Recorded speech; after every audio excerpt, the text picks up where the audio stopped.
Did you know that almost 75% of sales leaders say that managing a remote team is way more challenging than leading one in a traditional office? Wow, that's a pretty significant number. It is.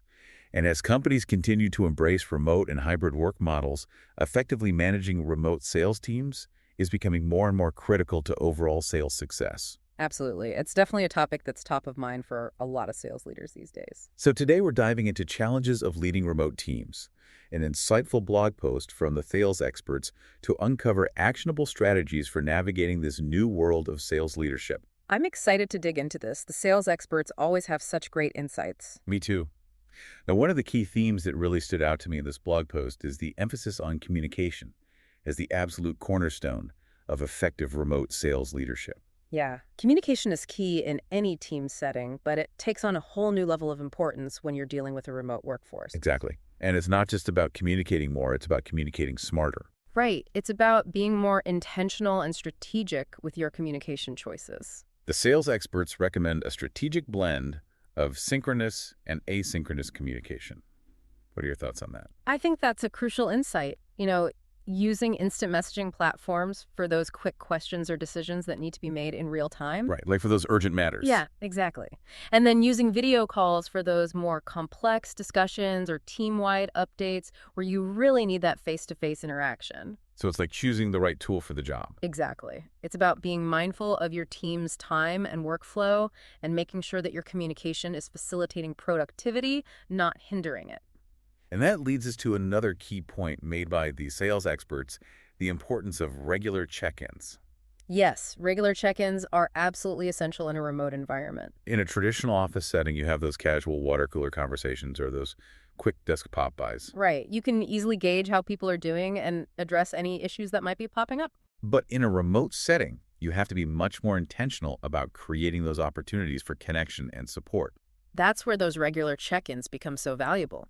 They give managers a dedicated time to connect with their team members, provide support, gauge morale, and address any potential roadblocks proactively. The sales experts suggest a mix of one-on-one and team meetings for these check-ins. What are your thoughts on striking the right balance between individual and team check-ins? Well, I think it really depends on the team's size dynamics and the specific goals you're trying to achieve. Okay, so it's not a one-size-fits-all approach. Not at all. For example, one-on-ones are excellent for personalized feedback and coaching. Right. You can really tailor the conversation to that individual's needs and goals. Exactly. While team meetings are better suited for fostering collaboration and building a sense of shared purpose. So it's about finding that balance that works best for your specific team and the sales objectives at hand. Absolutely. And that brings us to another crucial aspect of leading remote sales teams, setting crystal clear expectations. Yeah, when you don't have that daily face-to-face interaction, it's even more critical to ensure everyone is on the same page. Exactly. Everyone needs to be clear about their goals, roles, and responsibilities. The sales experts highlight the SMART goals framework as a practical tool for setting those clear expectations. The SMART goals framework is a classic for a reason. It's simple, yet incredibly effective. So for our listeners who may not be familiar, could you break down the SMART goals framework and how it applies to driving sales success? Sure. So SMART stands for specific, measurable, achievable, relevant, and time-bound. Okay, so each goal needs to meet all of those criteria. Right. Let's say you have a goal of increasing sales by 10%.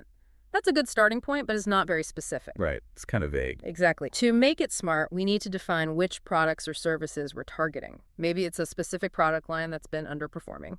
That's your specific. Okay, so we're getting more granular. Exactly. To make it measurable, we need to track weekly or monthly sales figures for that product line. So we can actually see if we're making progress towards our goal. Right. Achievable means making sure that the 10% increase is realistic based on market trends and past performance.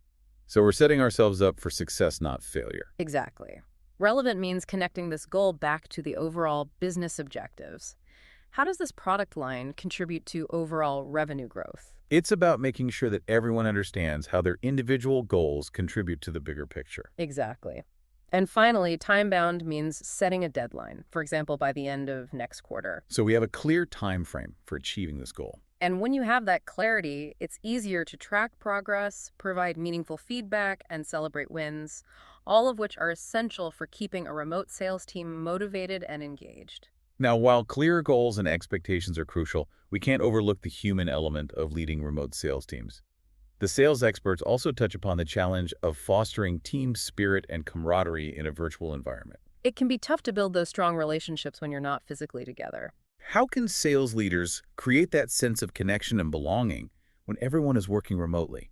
Well, it really comes down to being intentional about building a strong remote sales culture. So it's not just about replicating those in-person interactions virtually. Right. It's about finding creative ways to connect, collaborate, and have fun as a team, even from afar. The sales experts suggest incorporating virtual team-building activities and informal get-to-know-you sessions. Yeah, those can be really effective. I've seen some really creative approaches out there. Like what? Everything from virtual escape rooms and online trivia nights to themed virtual coffee breaks where everyone shares a fun fact or a personal anecdote. I love that. It's about creating those shared experiences that help strengthen those bonds even in a virtual space. Exactly. And those strong relationships can translate into better collaboration, communication, and ultimately improved sales performance. It all comes full circle. Right. When people feel like they're part of a supportive and engaging team, they're more likely to be motivated, productive, and committed to achieving those shared sales goals. Now, another challenge that the sales experts address is striking that balance between accountability and flexibility when leading remote sales teams. That's a tough one. It's a bit of a tightrope walk. It is. On the one hand, we need to make sure that everyone is pulling their weight and meeting those sales targets. Right. We need to hold people accountable for their results. But on the other hand, we also need to respect the autonomy and work-life integration that remote work offers. Exactly. It's about trusting our teams to manage their time effectively and work in ways that best suit their individual needs and preferences. So how do you find that sweet spot? Well, the sales experts recommend using project management tools. So technology can play a role here. Absolutely. These tools can provide that transparency and accountability while also allowing for flexibility in how and when work gets done. So it's about creating a framework for accountability even when you don't have that direct oversight of an office environment. Exactly. What are some of the benefits you've seen with project management tools for remote sales teams? Well, for starters, they allow you to clearly define tasks and deadlines, assign responsibilities, track progress, and facilitate communication and collaboration, all in one central location. So it's like a virtual command center for your team. Exactly. Everyone knows what's expected of them, how their work contributes to the bigger picture, and where to go if they need support. And it helps managers stay informed without having to micromanage. Exactly. That's about fostering a culture of trust and accountability where everyone feels empowered to do their best work independently and collaboratively. Precisely. And this brings us to another crucial aspect of remote leadership, recognizing the importance of employee well-being. Absolutely. The sales experts emphasize that a burned-out team is not going to hit those sales targets. It's so true. We need to remember that our team members are human beings with lives and commitments outside of work. Right. And well-being is essential for both personal and professional success. Especially in a remote environment where the lines between work and life can easily blur. So it's crucial to prioritize well-being to prevent burnout and maintain productivity. Exactly. And there are a lot of ways sales leaders can demonstrate their commitment to employee well-being. Like what?